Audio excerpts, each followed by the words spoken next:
My name is Walter Grissom, and I was 68 years old the Wednesday my daughter called me while I was restaining a porch rail she already thought was hers dad. She said, "We need to talk about the business. Mitch and I think it's time you stepped back. Fully, I built that shop with my own two hands off Route 12 for 41 years. And I listened to my daughter and her husband tell me they'd already talked to a broker before they ever talked to me. I said nothing that day. I just went inside, opened a drawer my wife used to call my quiet drawer, and pulled out a deed to a property neither of my children had ever heard of. 3 weeks later, my daughter stood at a closing table in a blazer with the fold creases still in it, about to sign away a shop she didn't fully own, in front of a buyer, a broker, and a brother who'd gone along with all of it, and she still didn't know about the mill. Before I tell you what happened next, please hit like and subscribe. Drop your city and local time below. I love knowing where you're listening from now. Let me take you back to 1988. To 4 acres of gravel and a hand-painted sign. I repainted every spring whether it needed it or not. I bought that land outside Millbrook for $11,000 back when $11,000 still felt like everything. A man had my wife. Doreen thought I was out of my mind.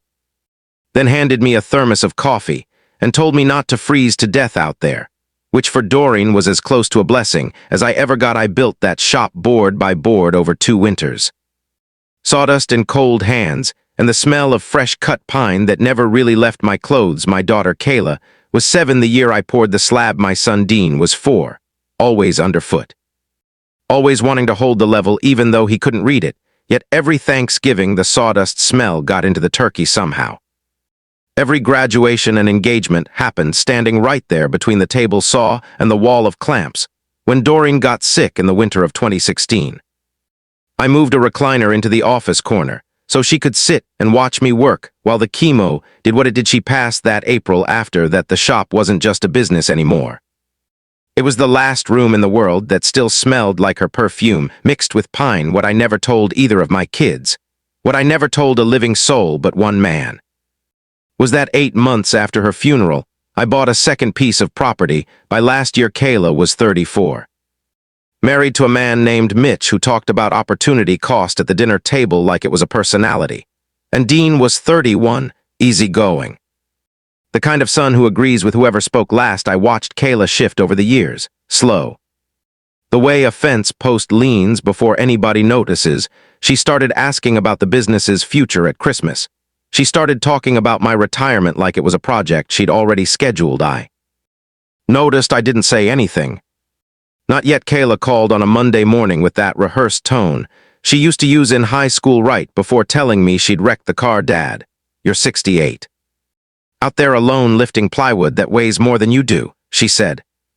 "And Mitch already talked to a broker out of Dayton who thinks the 4 acres alone could pull $400,000. You talked to a broker before you talked to me." Silence on her end told me everything.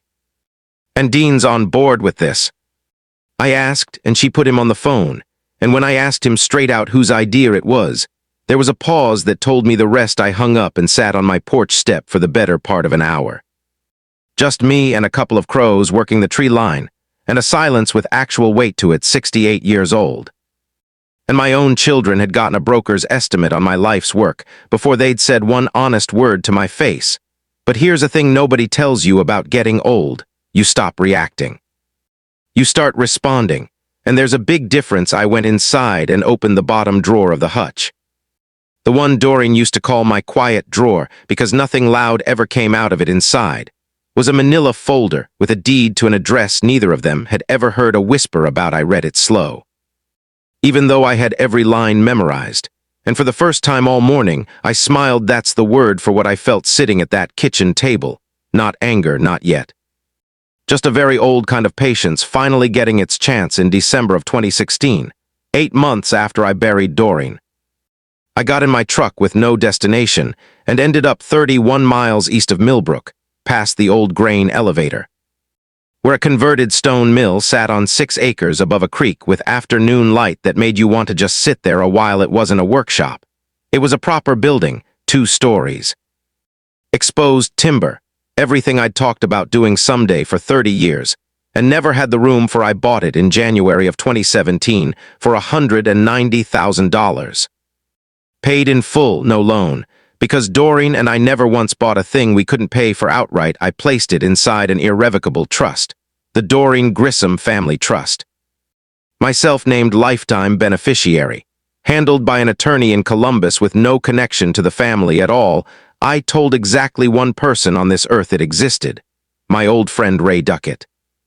Retired county clerk. A man who understood property records the way some men understand scripture. My children spent 7 years circling the shop. Treating 4 acres and a metal roof like an inheritance already halfway theirs.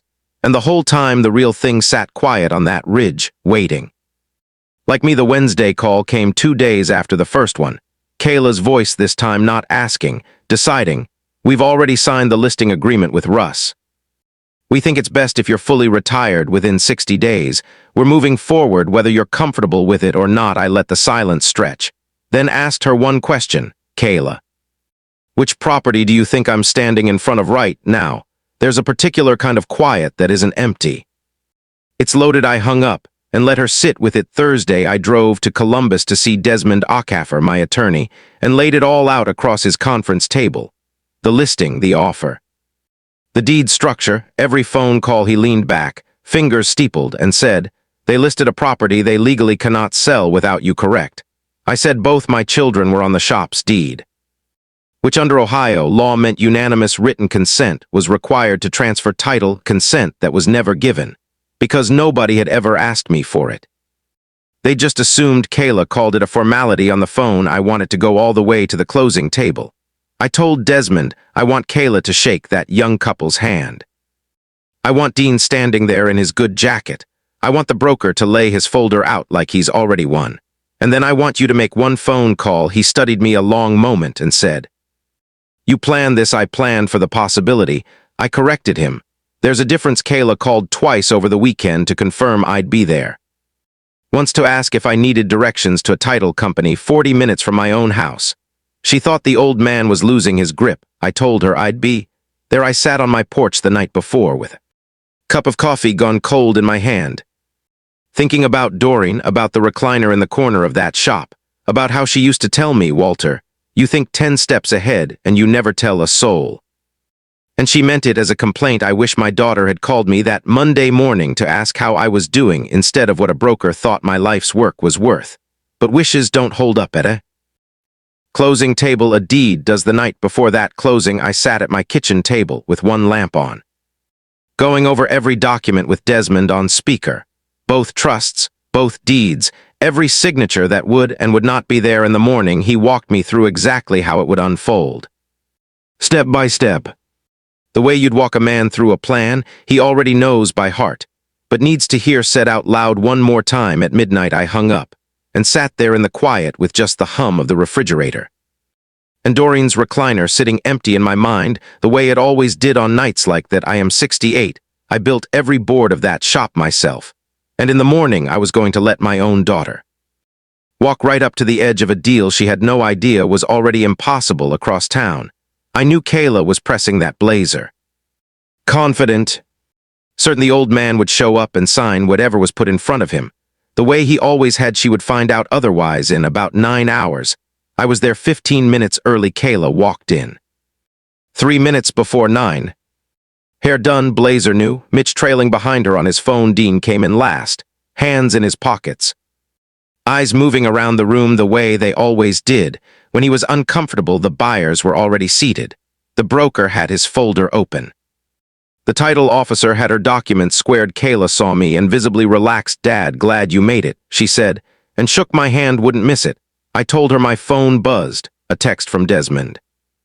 Ready when you are. I stood up, and every head in the room turned. I apologize, I said, calm as a Sunday. There's a call I need to take, and I looked straight at the broker. You. He blinked me. You. I said. I stepped into the hallway, called Desmond, and 30 seconds later handed the broker my phone, and watched the color drain out of his face. While Desmond spoke on the other end, he handed the phone back and looked at Kayla. Not at me, Mrs. Farrow. This closing cannot proceed. Kayla turned toward me slowly, the way a person turns when they already know what they're about to see. Dad. What did you do? I let the first real smile I'd had in weeks come up slow. Kayla, I said. We haven't even gotten to the mill. Yet she looked at me like I was still the father she thought she understood. I hadn't been for 7 years. Doreen used to tell me I thought 10 steps ahead. And never told a soul. And she meant it as a complaint. Turns out it was a compliment. Desmond unwound the listing that same week and the shop stayed exactly where it belonged. In my name. On my terms. Kayla and I don't talk much these days, a call every month or so.